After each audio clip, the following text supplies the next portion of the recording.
If a Ford Explorer is on your shopping list, the 2021 Hybrid is the one to have. What you're looking at here is around 55 grand as equipped. But it has the $3,000 hybrid option, and this improves the powertrain performance dramatically and improves fuel economy. 3,000 bucks for a better hybrid? Absolutely, the Explorer to have. With that advice in mind, I have 5 critically important things to tell you about the Explorer Hybrid. First of all, the launch woes of the latest Explorer, now, well, they're apparently rectified. No small matter this. Yes, you can buy a 2021 Explorer feeling relatively confident about quality and reliability. Which brings me to point 2, the infotainment screen. In all but the priciest Explorers, it is ludicrously undersized. The Explorer screen here in a $55,000 plus hybrid SUV is what I'd call an iPhone 5 in a world of iPhone 12s. No small matter this. The screen is your gateway to interact with the Explorer's many and varied electronic functions. Compare it to, say, the screen in Kia's newly reinvented Sorento, a screen that stretches across the top of the center console. And now for some good news about the Explorer. Point 3. The hybrid version of the Explorer is, hands down, a triumph of performance and fuel economy. The hybrid, rated at 318 horsepower, on paper looks only marginally more powerful than the at times raspy and overmatched base 2.3-liter turbocharged four-banger in less expensive Explorers. Yet the hybrid powertrain is so much better.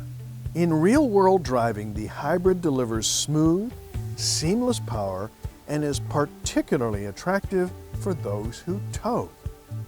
Like all Explorers, the gearbox is a 10-speed automatic, and all those ratios help to maximize performance.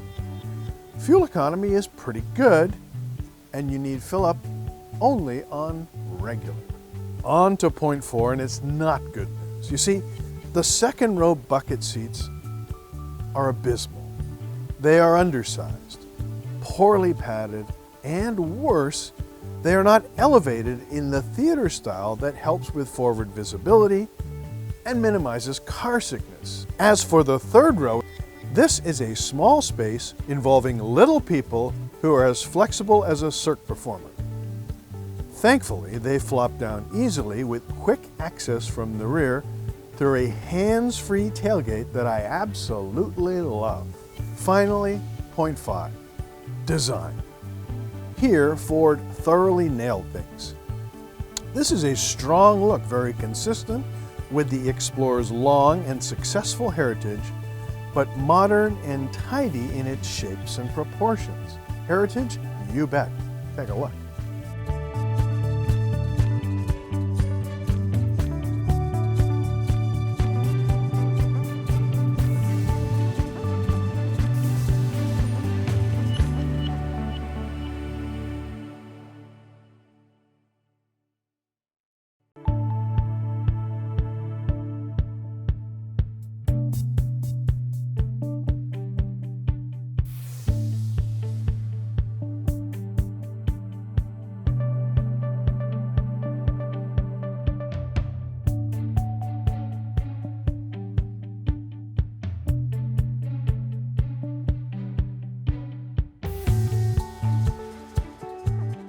A few other thoughts just to wrap things up. Ford, as you might have heard, has huge electrification plans going forward.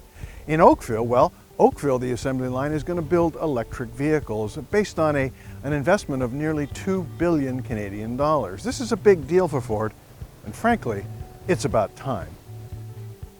The ride quality is first-rate, very drivable, and with a welcome lack of roll-in cornering for such a tall, all-wheel drive rig.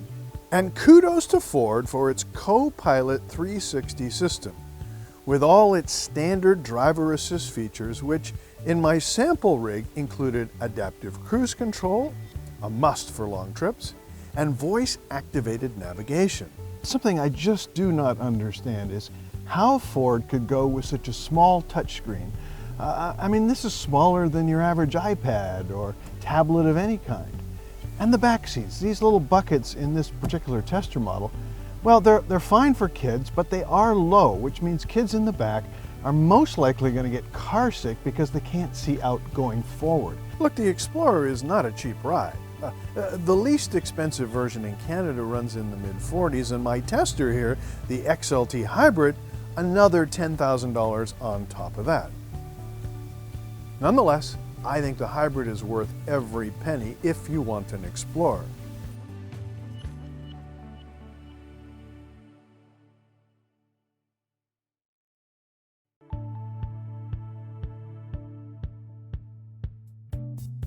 Right, walk right through the shot. That's nice.